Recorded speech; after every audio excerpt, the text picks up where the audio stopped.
I'm a little sick, so we're drinking honey water. But also, we're doing the thing. It's the end of the year. It's probably already the next year. Let's be real. My top 5 books of the year.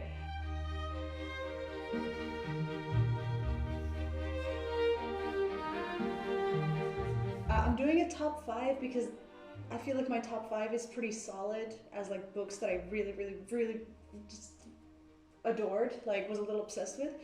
But I also have like 5 honorable mentions that don't really go in any particular order. So I think I'm gonna start with those. Yeah, honorable mentions. The first book I want to mention is On Earth We're Briefly Gorgeous by Ocean Vuong. This is a book told in letter format, a boy writing letters to his mother. It talks about family in such a intimate, beautiful way that I really, really appreciated. I think if you're into a more poetic style of writing, you will really enjoy this. If you're not scared of reading sort of harsh things and about harsh topics. It's really harsh but also so tender at the same time. I like sometimes really had to put the book down. There was one moment where I like gory, creepy, scary stuff, but I couldn't. Moving on. Speaking of messed up things, I also read something, I don't even know if I should put this in my honorable mentions, but I technically gave the first couple of chapters of this 4 stars. Like, I did really enjoy it. And that's a Korean webcomic, I believe, called Killing Stalking. It is a psychological horror about a guy who is quite like a sociopath, but then there's this other guy who has a lot of mental health issues, and together it's a mess. I read this after the summer. In the summer, I read all of these like happy-go-lucky books, and after reading all of those like happy books, I was like, I want something completely different. And so I was like, this looks messed up, and it is. It's very, very messed up. Had me on the edge of my seat type of stuff. But a big trigger warning, do not just be careful before picking this up. Maybe check the trigger warnings first. But yeah, if you want to read something really messed up, like, another honorable mention is going to be I'm Glad My Mom Died by Jeanette McCurdy. If you don't know, it's Jeanette McCurdy's, the actress, memoir. But yeah, she talks about her life growing up as a child actress, and she talks a lot in particular about the relationship with her mother, which wasn't sort of the healthiest. I really like the tone of this book. I found the way she spoke to be really, I don't want to say relatable, but sort of real. And yeah, I really, really enjoyed reading this. I thought it was really, really, really nice. Another one I really, really liked, I also don't think I have it with me, no, is Just Kids by Patti Smith. That one is about Patti Smith and her sort of earlier years in her like 20s, when she moved to New York trying to make it as an artist, and she met her soulmate, and their relationship was just so captivating to read about. And just reading about her first years in New York trying to make it as an artist, like having no money whatsoever, but just having a dream, and then just being so creative with nothing. So inspiring. I want to read all of Patty's other books now. Also, her writing.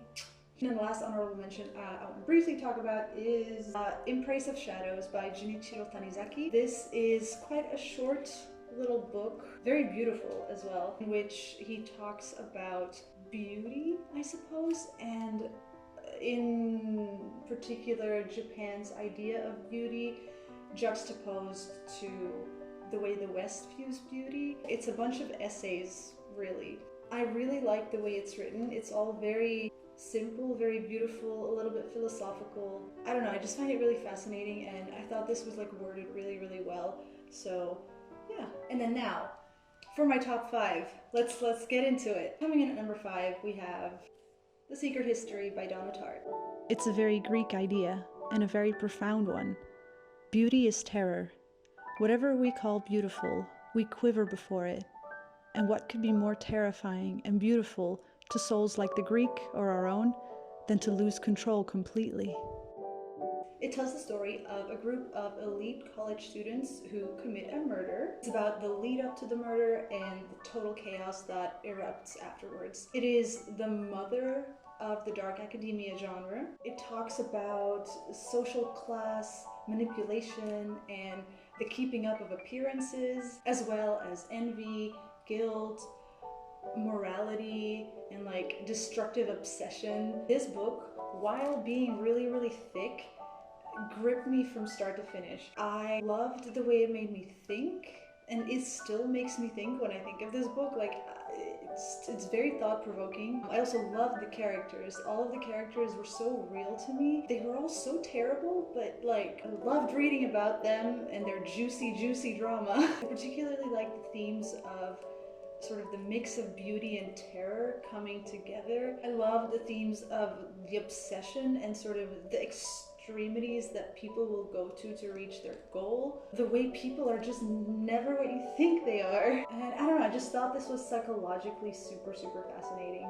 Now for something completely different, at number 4, I have a collection of stories. I've talked about them quite a bit on the channel already. I'm sorry if you're sick of them. It's the Tea Dragon Society trilogy? Yeah, there's 3 books. The Tea Dragon Society, the Tea Dragon Festival, and the Tea Dragon Tapestry. Everything that happens is part of your wholeness. The sadness, the loss, the hurt, as well as the joy, the love, the friendship. It is all part of your tapestry.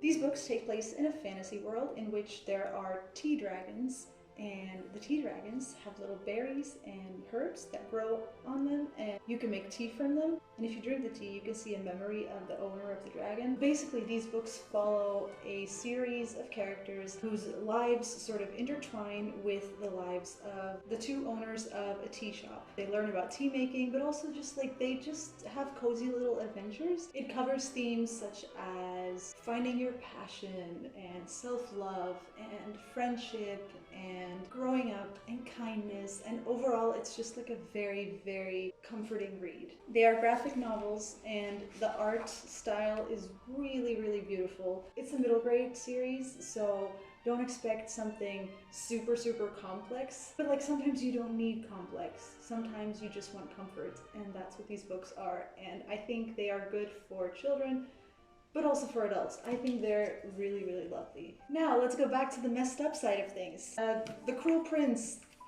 trilogy. Oh yeah, I'm picking all 3 books just because I just like, it's a series, so I feel like I should. I picked all 3 of them. Children born of fairy stock never need for shirt or frock, never want for food or fire, always get their heart's desire. Do you ever have this problem with the, like, I don't like how I can just not take these books out of them. The Cruel Prince is a young adult fantasy about a girl that gets whisked away to the fairy kingdom when she was a little girl, together with her siblings, and now she just has to learn how to fend for herself in this really, honestly treacherous world that she finds herself in as a mortal human. Oh, and also there is this prince fairy guy who's like a total asshole to her, and they fight a lot, and I really like that. Yeah, I'm a big fan of the enemies to lovers trope, but I often get really, really annoyed because there's too much love and not enough enemy. This is proper enemies. These 2 hate each other. Do I think that their relationship is healthy? I don't know about that. Do we care? No, because this was entertaining. I think this is the most fun I've had with a young adult series ever. Hang on, I have to get it back in. That's what he said. Coming in at number 2, I also don't have a physical copy of this, but I really want one. I need to get one, and that's Space Opera. The Trillion Kingdoms of Use won 3 cycles ago with an upbeat little earworm called Love Means Forgiving the Sins of Our Colonial Expansion Phase, and when the bass dropped, their entire proletariat became a comet. So get this. One day, aliens come to Earth to invite the human race to their metagalactic Grand Prix, a galaxy-wide Eurovision-esque singing competition. All the humans have to do is not place last, because if they do, they will be deemed not sentient enough and will be completely exterminated. Human race gone. This is the funniest book I've ever read. It's so stupid. It's so silly. If you know me, you know that I'm obsessed with Eurovision. I have a Eurovision YouTube channel as well, by the way. I'm properly obsessed. And this book is like Eurovision in space, but written in the style of like Hitchhiker's Guide to the Galaxy. Like the writing is so silly, so silly. The only reason I didn't give it 5 out of 5 stars is because the writing was so silly sometimes that it was hard to read because the sentences were so long, filled with silly little things, that I was like, what the heck is going on? But like, oh, this book is so fun. And like, not only is it fun, but it also carries a message because it talks about, honestly, like the meaning of life and like the meaninglessness of life. It has some really deep underlayers that are just coated with a bunch of silliness, and I really like that. It's sort of in the way that Everything Everywhere All at Once feels. Oh, if they made a movie about this, that would be incredible. Seriously, not enough people talk about this book. If you're into Eurovision, if you're into Hitchhiker's Guide to the Galaxy, if you're into A Silly Good Time, pick up this book. And then, at number 1, my favorite book of the year is Frankenstein by Mary Shelley. I am malicious because I am miserable. Am I not shunned and hated by all mankind? You, my creator, would tear me to pieces and triumph. Remember that, and tell me why I should pity a man more than he pities me. Shall I respect man when he contemns me? Let him live with me in the interchange of kindness, and instead of injury, I would bestow every benefit upon him with tears of gratitude and his acceptance. But that cannot be. The human senses are insurmountable barriers to our union, yet mine shall not be the submission of abject slavery. I will revenge my injuries. If I cannot inspire love, I will cause fear, and chiefly towards you, my archenemy, because my creator do I swear inextinguishable hatred. Have a care. I will work at your destruction, nor finish until I desolate your heart, so that you shall curse the hour of your birth.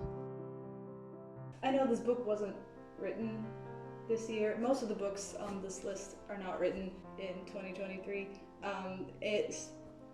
Shut up. This is my favorite book of 2023. I don't know why I didn't read it earlier, because I knew I was gonna like it. I didn't know how much I was gonna like it, I guess. I am obsessed with this. This is so beautiful. This is now my new favorite Gothic novel, and one of my new favorite classics. This tells the story of a young man named Frankenstein who gets obsessed with the idea of creating life, and he ends up creating this creature that is deemed monstrous and horrible to everyone that looks upon it. It's a cautionary tale about ambition. It's a story about empathy, compassion, the good versus evil. It's about the nature of humans. It's about prejudice and revenge.